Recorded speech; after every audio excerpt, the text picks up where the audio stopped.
Hi friends, welcome to my channel. This is Loli. Please sit back and enjoy the video, and please don't forget to subscribe, send me a comment, or simply like my video. Thank you. So for this video, we will be making a little sign. We will be using this sign from the DollarTree, along with this vinyl also from the DollarTree, and some tumbling tower blocks from the DollarTree. And my sweet husband got me these decals, so we are going to be making a little advertisement for my craft shows. I'll be using my trusty white paint, and the first thing we need to do is remove all the embellishments. So I started by removing the beads. I love these little ends of the beads. It's so much easier to remove it than when they're making knots, so I went ahead and did that. And now we are going to try to remove the seashells. So for that, I used some of my heat gun. I heated up as much as I could. I tried first removing it with my hand, and of course now that did not work. So we are going to get a little bit smarter and use this spatula. And first I heated up a spatula a little bit so it will be warm and it will cut through the glue like butter. And then I added more heat and popped it off. Some of the paper came off, so I just went ahead and took off little edges, try to make it as smooth as possible in order to place my paper on there. And if you guys are doing this, if this happened, I will suggest that you use some of the lightweight spackle and actually smooth out the area, because this ended up showing up on the vinyl once I applied it. So now we are going to be painting the edges. I wanted this to be white. I did like that blue, but I wanted the background to be that blue, not the edging. So I went ahead and painted my borders white, and I did about 3 coats. Now we're going to be using some of these tumbling tower blocks from the DollarTree. I'm going to be creating 2 sticks of 6 of the blocks together. So we're going to be buttoning them end by end until we achieve 6 of them.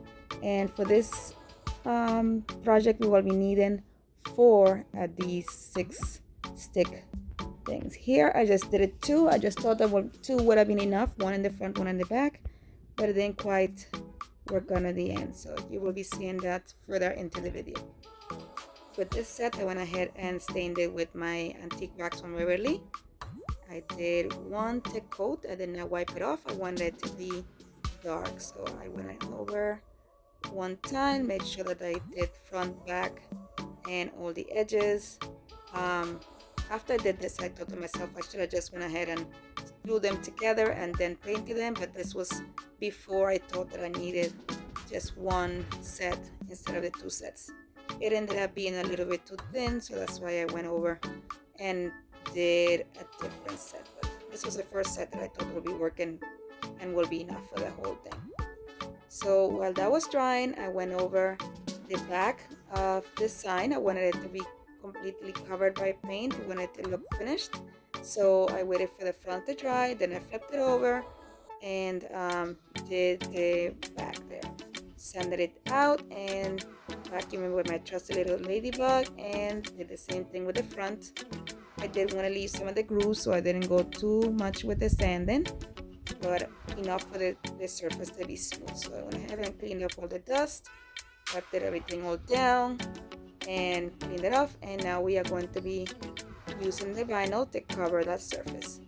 First, we need to measure the area, see how it's going to work. Maybe I thought here that I could just eyeball it, but it didn't quite work out that way.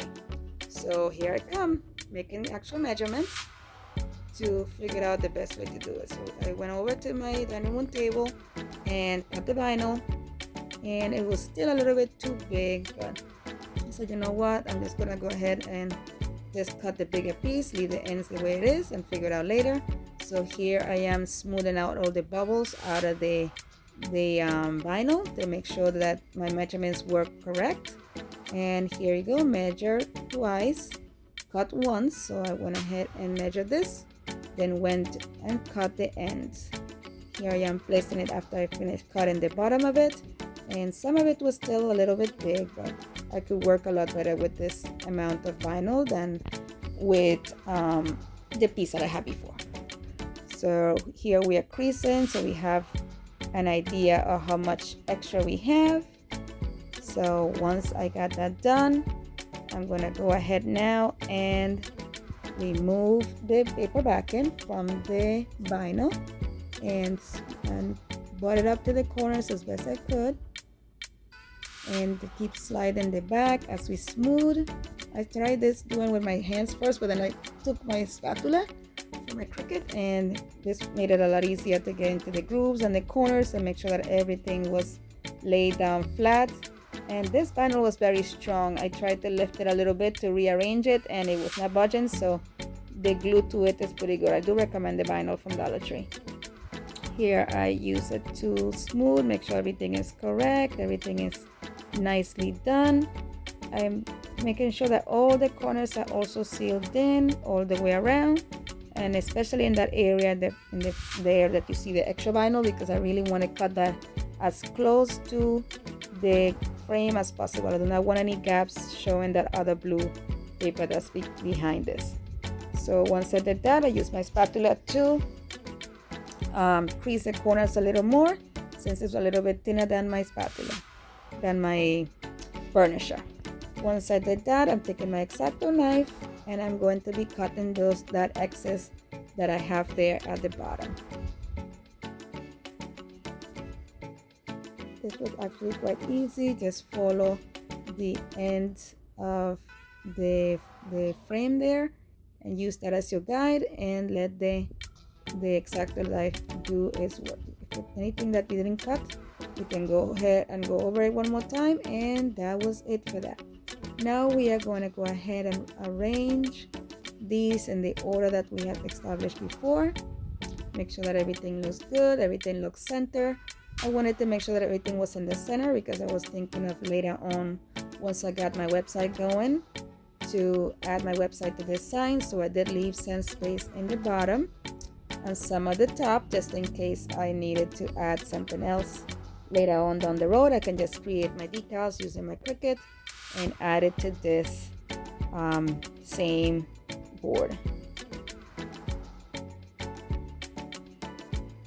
So now we are ready to apply them. So we are going to be removing the vinyl from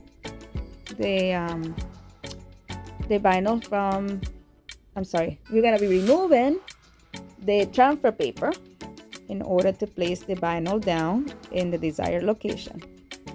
So I measured to make sure, what I eyeballed really, to make sure that everything was straight. I placed it down, used my burnisher to make sure that that was adhered correctly, and then peeled off the vinyl transfer. So that transfer was pretty good. It's good quality. So I went ahead and kept that, because I don't know if you know that, but vinyl, you can use it more than once. And that was some strong vinyl, very good quality. So I wanted to save it for any other little projects that I may have down the road. So we did that with all of the pieces, making sure that everything was centered correctly, making sure that the icons were pretty close to each other and pretty lined up. I wanted it to look pretty even and symmetrical. So we did that with all four. And then I went over and stuck the Tumblr tower box together, and then decided to do another set of two and stick them together in order to allow the sign to properly stand straight. I didn't want it to tip over with any kind of force or vibration, so that's why I went and did it 2 Tumbling tower blocks thick in order for it to be pretty steady. And it can be shown on my table, on my craft show, and not have an issue with it tipping over. So I did here the same process that I did first. I created 2 long sticks of 6 tumbling tower blocks, lined up, butt up by end to end. In this case here, I actually added them before I stained them. To make things easier, it's always best when glue goes from the raw material wood to wood instead of having the paint in the middle. And I made sure to remove any of that extra glue. And I'm glad that I had this mat, because this glue would have been stuck to my paper. So and the tumbling tower blocks would have been stuck to the paper and it would have been a nightmare. So I would suggest to also use this silicone mat to when you're sticking these tumbling tower blocks together. I did the same coat, a thick coat of my antique wax. Make sure that you do the little ends. I did forget the ends in one and I had to go back in and do that. And making sure that I have everything there centered, that I have the same equal space from one side to the other because it's going to be overlaying a little bit. And I did the front there. And for the back, I'm going to apply the glue to the actual tumbling tower blocks and then sit it down to be lined up with the other tumbling tower blocks. And here we are. This is the finished product. I love it. I can't wait to use it. And you will probably be seeing it on my background of my videos from now on. So I hope you enjoyed it. Thank you so much for tuning in with me. And have a great time. Don't forget to subscribe. I appreciate it. And have yourself an amazing day.